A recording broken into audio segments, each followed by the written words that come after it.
आज हम लोग शुरू करने जा रहे हैं अपने साइंस से एक बिल्कुल नया चैप्टर नंबर 11 जिसका नाम है फोर्स एंड प्रेशर। ठीक है, चलिए देखिए, सबसे पहले बात तो ये कि जैसा कि हम लोग हर एक चैप्टर को पढ़ते हैं तो पहले उसके मतलब को समझ लेते हैं कि आखिर हम लोग उस चैप्टर में क्या पढ़ने वाले हैं। देखिए, हम लोग लगभग अपने एवरीडे लाइफ में फोर्स और ये प्रेशर जो दो वर्ड है इसका लगभग इस्तेमाल हम लोग अक्सर कर लेते हैं, है ना। ऐसा नहीं है कि हमारे लिए फोर्स वर्ड और प्रेशर वर्ड बिल्कुल नया है, नहीं, बिल्कुल हमारे लिए ये सब बहुत पुराना है।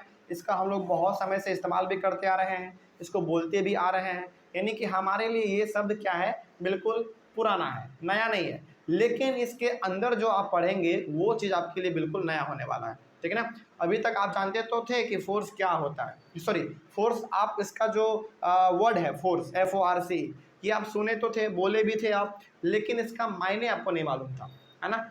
चलिए हम लोग आज इसी चैप्टर में ये हम लोग समझेंगे कि आखिर फोर्स होता क्या है, प्रेशर क्या होता है। ठीक है, चलिए तो हम लोग बिल्कुल एक नया चैप्टर शुरू करने वाले हैं और इस पूरे चैप्टर में हम लोग ये भी सीखेंगे कि यदि कुछ फोर्स होता है तो वो कितने प्रकार के फोर्स हैं, वो करता क्या है ना, क्या क्या फोर्स कर सकता है। या फिर प्रेशर के बारे में यदि हम लोग बात करें तो प्रेशर के बारे में भी जानेंगे कि आखिर ये प्रेशर कौन सा प्रेशर है ना।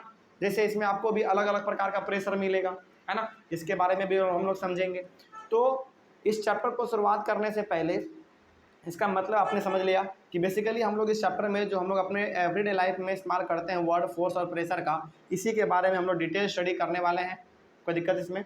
चलिए तो हम लोग अपना इस चैप्टर का जो सबसे पहला टॉपिक है उसको हम लोग शुरुआत करते हैं। जैसा कि आपका यहाँ पे पहले फोर्स है, उसके बाद प्रेशर है।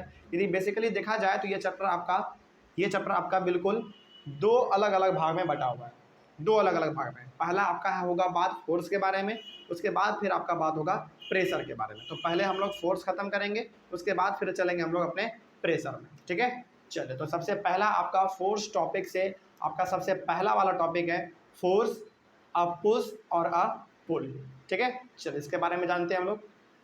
सबसे पहली बात, फोर्स का डेफिनेशन यदि कोई पूछ ले तो फोर्स का डेफिनेशन बड़ा आसान है। अ पुश और pull on an object is called force.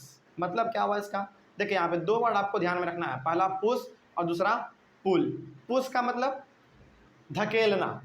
जैसे हम लोग यदि कभी मॉल में जाते हैं तो वहाँ पे गेट के जो शीशा वाला गेट होता है उसमें लिखा रहता है पुश, यानी कि आप उसको क्या कीजिए, पुश कीजिए, यानी कि धकेलिए, उसके बाद आप अंदर जाइए, है ना। आप मॉल में होगा, मॉल में भी ये चीज़ होता है, रेस्टोरेंट में भी लिखा रहता है, फिर से छोटे मोटे स्वीट्स का दुकान है तो वहाँ पे भी आपको ये चीज़ देखने को मिलेगा। छोटा मोटा बार्बर का दुकान है थोड़ा स्टाइलिश वाला तो वहाँ पे भी ये चीज़ लिखा रहेगा, यानी कि PUSH वर्ड जो आप लिखा रहता है वहाँ पे, उसका मतलब आपको क्या समझ में आता है, उसको धकेलो और अंदर चले जाओ, है ना। तो ये हो गया हमारा। उसके बाद पुल, पुल का मतलब खींचना, है ना, किसी चीज़ को खींचना, तो वो हमारा हो गया पुल। तो पुश और पुल यानी कि किसी चीज़ को धकेलना या फिर किसी चीज़ को खींचना, यही हमारा कहलाता है फोर्स। अब सवाल है कि किसको हम लोग धक्का देंगे या फिर किसको हम लोग खींचेंगे, किसी न किसी ऑब्जेक्ट को खींचेंगे ना, या फिर किसी को धक्का देंगे। ऑब्जेक्ट का मतलब हो गया वस्तु, कोई भी चीज़ हो सकता है। फॉर एग्जाम्पल आपका गेट हो सकता है, फॉर एग्जाम्पल आपका एक ट्रॉली हो सकता है, फॉर एग्जाम्पल आपका एक बैग हो सकता है, फॉर एग्जाम्पल आपका एक साइकिल हो सकता है, बाइक हो सकता है ना। तो किसी भी चीज़ को यदि आप धकेलते हैं या फिर खींचते हैं तो वही आपका कहलाता है फोर्स। बड़ा सिंपल सा डेफिनेशन था इसका, ठीक है। उसके बाद फिर हमारा है डायरेक्शन ऑफ फोर्स। ये क्या है इसके बारे में जान लेते हैं। The direction in which the object is pushed और pulled is called the direction of force. मतलब कि जिस डायरेक्शन में, जिस दिशा में आप किसी चीज़ को खींच रहे हैं या फिर किसी चीज़ को धकेल रहे हैं वही कहलाएगा डायरेक्शन ऑफ फोर्स। सिंपल सी बात। फॉर एग्जाम्पल के तौर पे यदि देखा जाए तो हम लोग मॉल में एंटर करते हैं तो मॉल में गेट पे क्या लिखा रहता है, पुश, पुश, यानी कि उसको धक्का मारो भाई। तो जब हम लोग धक्का मारते हैं तो वो गेट हमारा अंदर की तरफ खुलता है या फिर बाहर की तरफ। तो अंदर खुले या फिर बाहर खुले उससे मतलब नहीं हमको, मतलब ये है कि किसी न किसी एक डायरेक्शन में वो खुलेगा ही, या तो वो बाहर खुलेगा या तो वो अंदर खुलेगा। तो बाहर खुलना या फिर अंदर खुलना यही हमारा कहलाता है डायरेक्शन। किसका डायरेक्शन? फोर्स का। क्योंकि हमने पुश किया या फिर पुल किया तभी तो वो किसी एक डायरेक्शन में खुला या फिर बंद हुआ, तो उसी को हम लोग कहेंगे डायरेक्शन ऑफ फोर्स। कोई दिक्कत? बात समझ में आ रही है? चलिए आगे बढ़ते हैं। तो जिस डायरेक्शन में आप किसी चीज़ को धकेलेंगे या फिर खींचेंगे वही हो जाएगा उस ऑब्जेक्ट का डायरेक्शन। ठीक है ना। चलिए आगे बढ़ते हैं फिर। तो डायरेक्शन ऑफ फोर्स का मतलब क्या समझा आपने कि बेसिकली हम लोग किसी न किसी ऑब्जेक्ट को किसी न किसी एक खास दिशा में या तो खींचते हैं या तो धकेलते हैं, है ना। चलिए ये हो गया हमारा डायरेक्शन ऑफ फोर्स। उसके बाद forces are used in everyday action, in our everyday action like pushing. मतलब कि फोर्स जो आप वर्ड सुन रहे हैं इसका इस्तेमाल, इससे हम लोग डेली रूबरू होते हैं, मतलब कि डेली हम लोगों का इससे पाला पड़ता है। जैसे आपको मालूम नहीं चलता होगा, आप बहुत सारे कामों को करते हैं लेकिन आपको मालूम नहीं चलता है कि इसी को हम लोग फोर्स कहते हैं, लेकिन आज आपको मालूम चल जाएगा। जैसे देखिए लाइक पुशिंग, किसी चीज़ को धकेलना, पुलिंग, किसी चीज़ को खींचना, लिफ्टिंग, किसी चीज़ को उठाना, स्ट्रेचिंग, किसी चीज़ को स्ट्रेच कर देना, खींच देना, उसको लम्हार देना। जैसे आपका इसका सबसे अच्छा एग्जाम्पल है आपका रबर।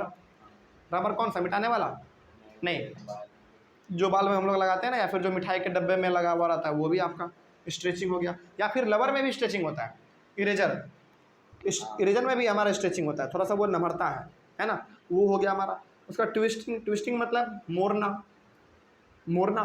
किसी चीज़ को यदि आप मोड़ रहे हैं, फॉर एग्जाम्पल पेपर, पेपर को यदि आप मोड़ रहे हैं तो क्या उसमें फोर्स लगा रहे हैं कि नहीं लगा रहे हैं, तो वो भी हो गया आपका। एंड प्रेसिंग यानी किसी चीज़ को दबा देना, उसमें भी आपका प्रेस फोर्स लगता है ना। तो बेसिकली यहाँ पे आपने क्या समझा, यहाँ पे आपने बेसिकली आपने ये समझा कि फोर्स एक ऐसा वर्ड है जिसका सामना हम लोगों का डेली होता है, जिसका सामना हम लोगों से डेली होता है। जैसे किस किस रूप में, pushing, pulling, lifting, stretching, twisting और प्रेसिंग, है ना। मतलब कि यदि इतना याद ना भी रहे ना तो बस आप इतना याद रखिएगा कि किसी चीज़ को धकेलना या फिर किसी चीज़ को खींच देना, वही हमारा कहलाता है फोर्स। और जिस डायरेक्शन में उसको आप खींचिएगा, जिस डायरेक्शन में आप उसको धकेलिएगा, वही कहलाएगा उसका डायरेक्शन ऑफ फोर्स। सिंपल सी बात है ना। चलिए आगे बढ़ते हैं फिर। उसके बाद फिर अगले वाले क्लास में हम लोग डिस्कस करेंगे forces are due to an interaction, ठीक ना। चलिए मिलते हैं फिर लोग अपने अगले वाले क्लास में।